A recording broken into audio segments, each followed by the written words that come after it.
Hello tout le monde, j'espère que vous allez bien, que vous avez passé une bonne semaine. L'automne là est vraiment arrivé ici, les températures ont vraiment baissé et il commence à faire froid. Du coup aujourd'hui c'est dimanche et je me suis dit que je suis toute seule, mon fils il est sorti avec ses amis, mon chéri il est parti à son match, du coup j'ai la journée pour moi toute seule. Je me suis dit que j'allais me faire une petite journée cocooning, cozy, spéciale automne. Du coup à l'ordre du jour on va faire des cinnamon rolls. Un petit DIY pour fabriquer son propre dessous de plat. Vous allez voir, c'est super simple. Et pour finir, on va faire une petite bougie au senteur automnal. J'ai choisi la cannelle. Du coup, c'est parti, on y va. Alors du coup, j'ai décidé de faire un dessous de plat pour les fêtes. Du coup, vous allez voir, la couleur, elle est un petit peu pailletée. De base, je voulais en faire un blanc, mais finalement, je me suis dit non, c'est bientôt les fêtes. Je veux un truc un peu plus festif. Du coup, voilà. J'ai pris deux paquets de pâte d'argile. Normalement, je les prends, celle-ci, elle vient d'Amazon, mais je vous avoue que je préfère celle d'Action puisqu'elle est blanche. Après, je vous avoue, les prix entre Amazon et Action sont les mêmes. Mais bon, si vous avez un Action, allez chez Action, je la trouve mieux puisqu'elle est blanche. Et du coup, si vous voulez faire d'autres couleurs, je pense que ce sera plus pratique le blanc, surtout que j'ai constaté que la pâte d'argile de chez Action est beaucoup moins absorbante quand on veut la peindre. Du coup, je vous conseille celle d'Action. Je vous mettrai quand même le lien d'Amazon si jamais vous n'avez pas d'Action à côté de chez vous. Alors du coup, j'ai pris 2 paquets que j'ai malaxés pour qu'elles soient plus faciles à travailler. Et ensuite, avec mon petit rouleau à pâtisserie, mais bien sûr, je le nettoie entre 2 utilisations. Je viens étaler la pâte. Pour un dessous de plat, je vous avoue qu'il faut qu'elle soit quand même que ce soit assez épais et pas trop fin. C'est pour ça que j'en ai pris 2.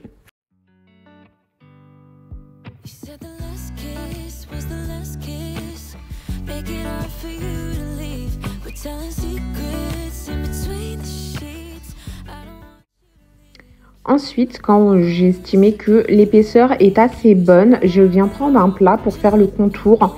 Il me semble que j'ai pris un plat trop petit et que mon dessous de plat va pas être très grand. Mais bon, c'est pas grave. Pour les casseroles, ça fera l'affaire.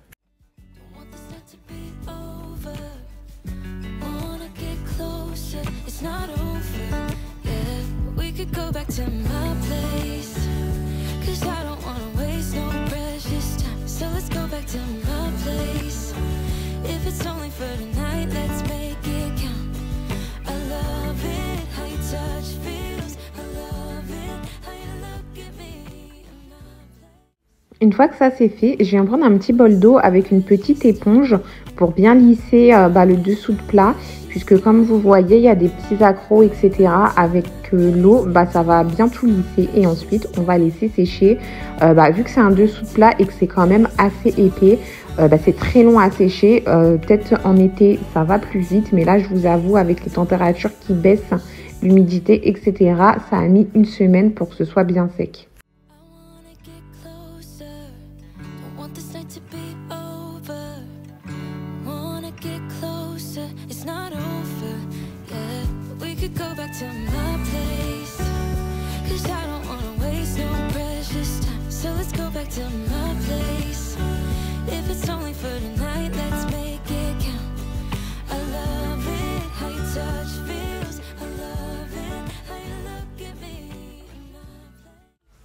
Ensuite, vous pouvez venir faire les décorations que vous voulez. Moi, j'ai pris une paille pour faire des petits trous tout autour.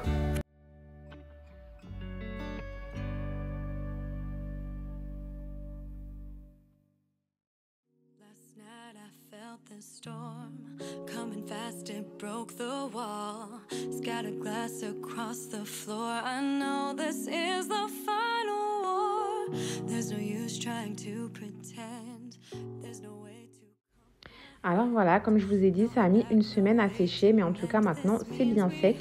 Je vais pouvoir la poncer, puisque même si avec la petite éponge on a essayé de tout régulariser, au séchage, ensuite il faut quand même, après le séchage, prendre, c'est une feuille de verre en fait que j'ai acheté chez Bricorama pour bien poncer et que ce soit tout lisse.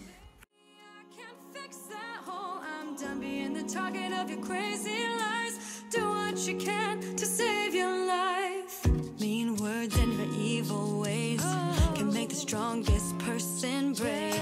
You make me feel less fast and small. You tore me like a wrecking ball. You hit like an earthquake. There's no room for one mistake. Pick up your stuff and leave. Agree to disagree. So take your brokenness and go. You're not welcome anymore. There's no forgiveness in these eyes. Been down this road too many times. Take your Et maintenant, on peut passer à la peinture. Alors, selon la peinture que vous utilisez, si elle est couvrante ou pas, vous avez besoin soit d'une couche, soit de 2 couches. Moi, je vous avoue qu'elle est assez couvrante, mais pour masquer les coups de pinceau, j'ai fait 2 couches. Et comme vous allez voir de plus près, bah, c'est une couleur un petit peu pailletée.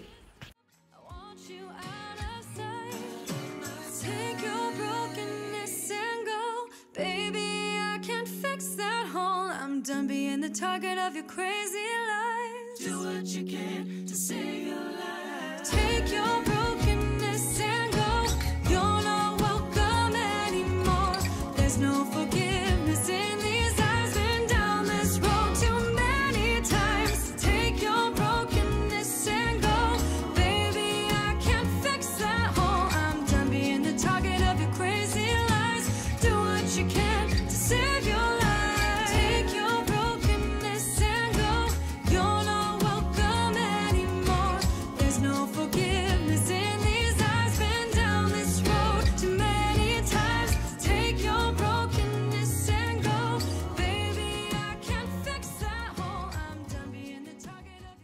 Alors, du coup, en attendant que notre dessous de plat il sèche, on va faire la bougie pour pas perdre de temps. Puisqu'après, je vous avoue que j'aimerais bien lire un petit livre. Du coup, pour les bougies, on a besoin de quoi? On a besoin d'un pot. Vous pouvez très bien prendre un pot de confiture, pardon, ou n'importe quel pot vide que vous avez. Moi, j'avais des mini photophores, du coup, j'en ai pris un. Il y a un petit peu de cire à l'intérieur. C'est pas grave puisque quand je vais mettre la cire chaude dedans, elle va fondre également et se mettre au mélange. Vous avez besoin également d'un petit bol comme ça en acier. Pour pouvoir le mettre au bain-marie et faire fondre la cire, d'une tige avec un petit socle. Alors je sais que sur Aromazone ils vendent juste les tiges comme ça, et là vous voyez en fait moi je ne l'ai pas acheté sur Aromazone mais sur Amazon parce que je trouve ça bien plus pratique, parce que sur Amazon en fait c'est un petit kit du coup où là vous avez les stickers, la bougie, la tige qui est déjà toute droite et qui bouge pas. Vous voyez, elle est fixe, alors que sur Aromazone, on vous vend juste ça. Et la tige, elle est souple. Du coup, déjà, quand vous la mettez dans votre pot, il n'y a rien pour... je sais même pas si vous voyez mon pot. Quand vous la mettez dans votre pot, comme ça, avec ceux d'Aromazone, je parle. Quand vous la mettez comme ça, déjà, il n'y a pas les stickers pour pouvoir la coller et qu'elle soit bien en place, de une. Elle n'est pas rigide comme celle d'Amazon. Du coup, quand vous allez mettre la cire, ça va bouger dans tous les sens et on peut pas faire une bougie comme ça, sinon la tige, elle sera pas droite. Et en plus, ce qui est bien, c'est qu'avec Amazon, ils vous mettent ça dans le kit. Et en fait, juste vous prenez le petit sticker, vous collez là, tac, vous mettez la tige. Et ensuite, avec ça, comme ça, le temps que vous versez la cire, la tige, elle ne bouge absolument pas. Et en plus, au final, c'est grave pratique. Vous allez le voir en pratique quand on va réellement la faire. Parce que je ne sais pas si vous avez vu mon ancienne vidéo où je faisais des bougies avec les tiges Aromazone. Et vraiment, c'était pas du tout pratique. C'était un enfer. Et là, je suis grave contente d'avoir trouvé ce kit. Du coup, on va faire ça ensemble. Et je vous mettrai le lien en barre d'infos aussi. Je crois que le kit des stickers, du petit bout de bois et des tiges, c'était 10 €. Du coup, il y en a une centaine dedans. Du coup, je trouve que c'est donné. Ça revient moins cher qu'Aromazone et c'est beaucoup plus pratique. Voilà, du coup, on va pouvoir y aller. Ah oui, moi ici, j'ai un petit fouet spécial pour les bougies, puisque je vous avoue que c'est relou de nettoyer un fouet à bougies, puisque la cire, elle s'accole, etc. Bon, je vous avoue que là, en fait, je l'ai trempé dans l'eau chaude et en vrai, il n'y a pas de cire. Mais bon, c'est quand même plus hygiénique d'avoir un petit fouet plutôt que prendre son fouet pour faire la cuisine. Du coup, on aura besoin de tout ça en termes de matériel. Et bien sûr, il va vous falloir de la cire. Moi, je l'achète sur Aromazone par contre. Après, là, j'ai un gros bloc de cire parce que j'ai ma meilleure amie qui vit en Bretagne. Et un de ses oncles avait de la cire artisanale vraiment brute. Et elle m'en avait ramené un gros morceau. Mais sinon, j'achète de la cire artisanale et je mélange cire d'abeille plus cire de soja ensemble. Sur Aromazone, elles sont pas chères les cires non plus. Du coup, voilà, on peut y aller puisque du coup, en attendant que je vous parle, mon eau a pu bouillir pour pouvoir mettre la cire au bain.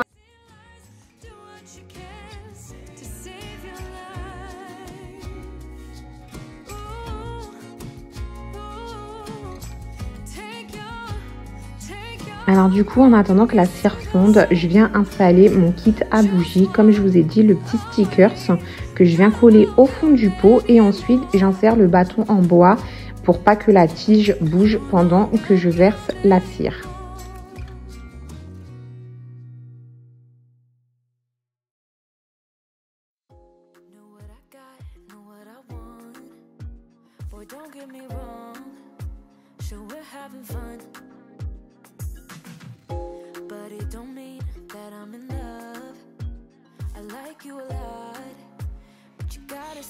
Alors du coup, une fois que votre cire elle est bien fondue, vous allez pouvoir l'enlever du bain-marie. Et maintenant, on va pouvoir ajouter les huiles essentielles que vous aurez choisies. Comme je vous l'ai dit, moi j'ai pris cannelle. Peut-être que je vais rajouter du gingembre, je sais pas encore. Comme je vous ai dit tout à l'heure, j'avais de la cire brute. Du coup, il y a des petits résidus que je vais juste enlever. Vous en aurez pas si vous la prenez sur Aromazone. Mais en tout cas, là, elle est bien fondue. On va pouvoir la sortir du bain-marie. Je vous avoue que pour les doses, j'en ai pas vraiment à vous donner puisque ça dépend du pot que vous prenez. En termes de cire, je fais au pif. Et pour ce qui est des huiles essentielles aussi, je sais qu'il y en a qui sont très à cheval dessus et qui mettent les doses. Mais à chaque fois que j'ai respecté les doses, j'ai remarqué que ma bougie ne sentait pas. Du coup, j'avoue, je blinde un petit peu d'huile essentielle. Et du coup, comme je vous l'ai dit, finalement, j'ai rajouté un petit peu de gingembre.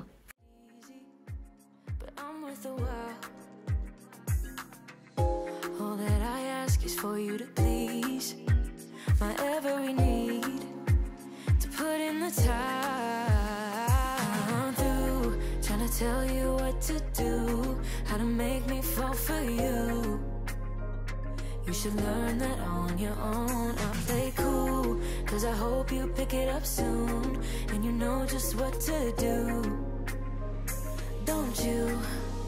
Boy, just be honest. I know you want it. Put some work into it, cause you know that I'm hard to love. It won't be easy, so don't be lazy. Just give it to me. Alors c'est bon, la petite bougie, elle est faite. Comme vous voyez, c'est super simple. Et grâce au bâton et aux stickers, on galère pas avec la tige de la bougie.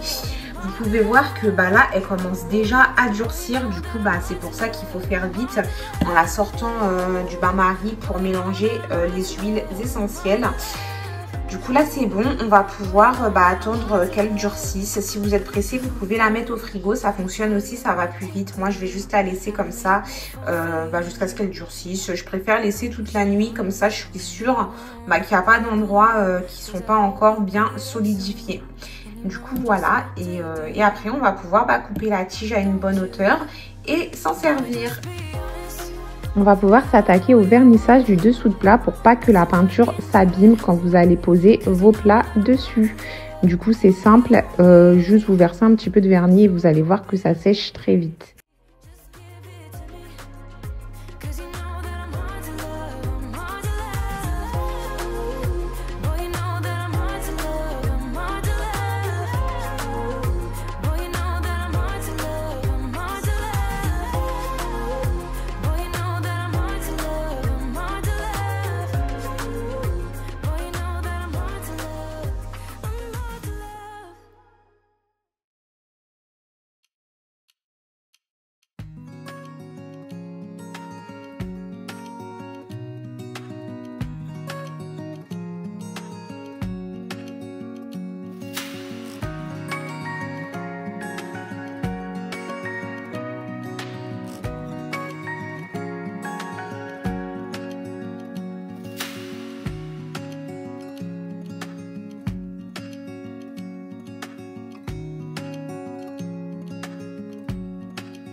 Alors maintenant, on va pouvoir commencer les cinnamon rolls.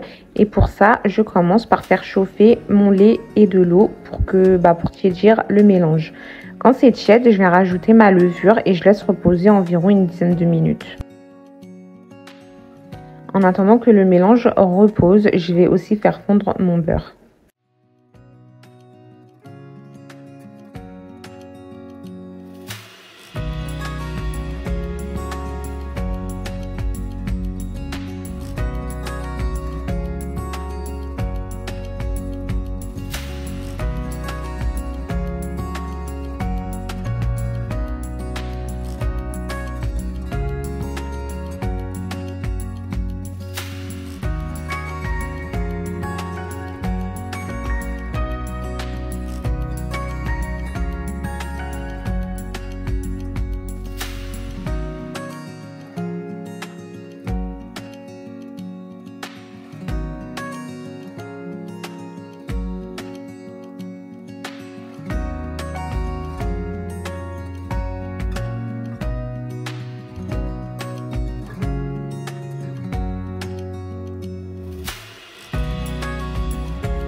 Une fois que c'est fait, je vais venir mélanger dans la cuve de mon robot la farine, le sucre et le sel.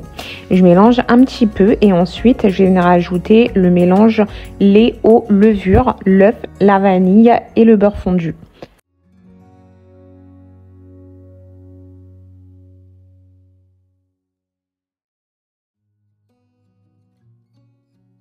Alors moi je le fais avec mon robot pâtissier, mais bien sûr si vous en avez pas, vous pouvez aussi le faire à la main.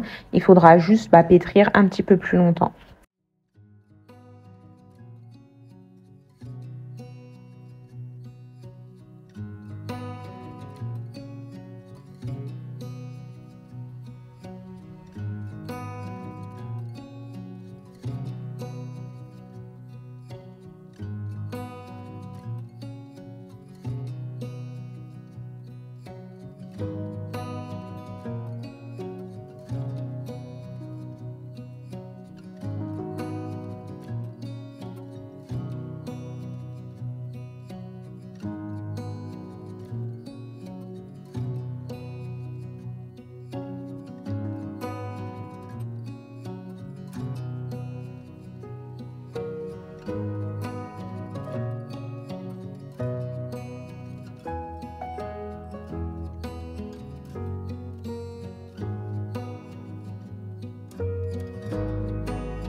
Alors du coup, moi je vais le pétrir 10-15 minutes, mais si vous le faites à la main, n'hésitez pas à le faire pendant au moins 20 minutes.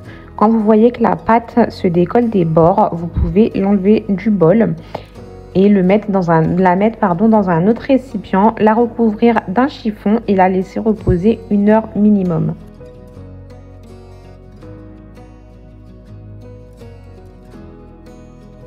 Alors une fois que la pâte a doublé de volume, vous pouvez venir la dégazer, prendre votre rouleau à pâtisserie et bien sûr fariner votre plan de travail pour former un rectangle assez large.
Ensuite, vous pouvez venir étaler votre beurre pommade directement sur la pâte. Moi, juste avant, j'ai mélangé ensemble le sucre en poudre et la cannelle. Tous les ingrédients seront en barre d'infos comme d'habitude. Une fois que le beurre est bien étalé sur la pâte, vraiment sortez-le au moins 1 heure avant. Vous pouvez venir saupoudrer du coup votre mélange cannelle-sucre.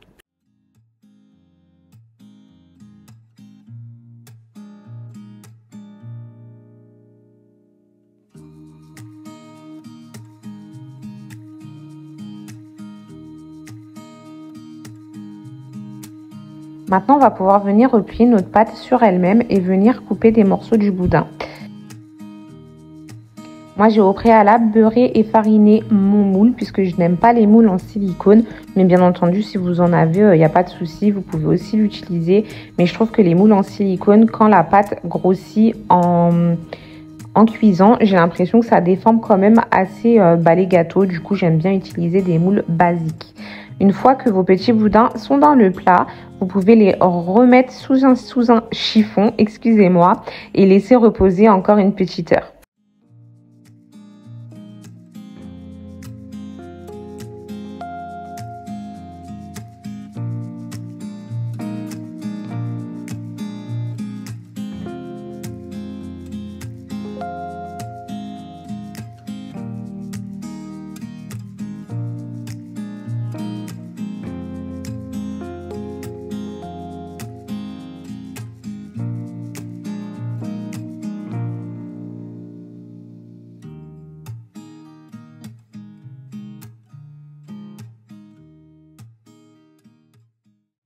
Alors comme vous pouvez voir, ils ont encore doublé de volume. Là, on va pouvoir les badigeonner soit d'œuf, soit de lait pour qu'ils soient dorés à la cuisson. Moi, en l'occurrence, j'ai pris du lait.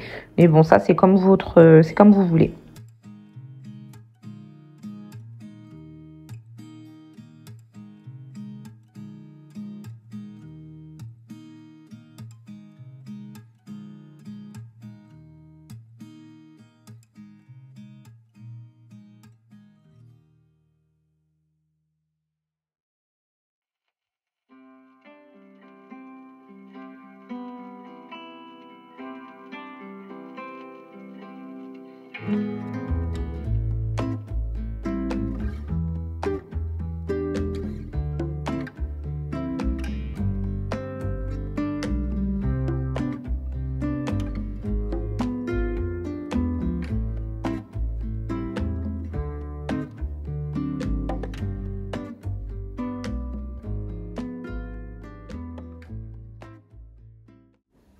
Et puis ça part au four à 180 degrés pendant 20 minutes.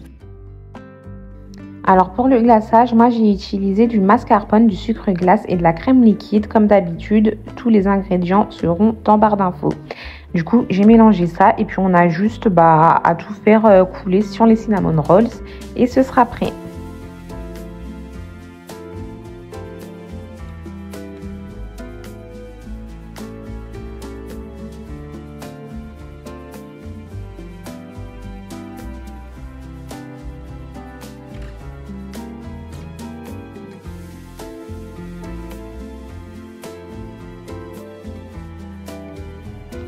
Alors voilà, cette vidéo est terminée pour aujourd'hui. J'espère qu'elle vous aura plu.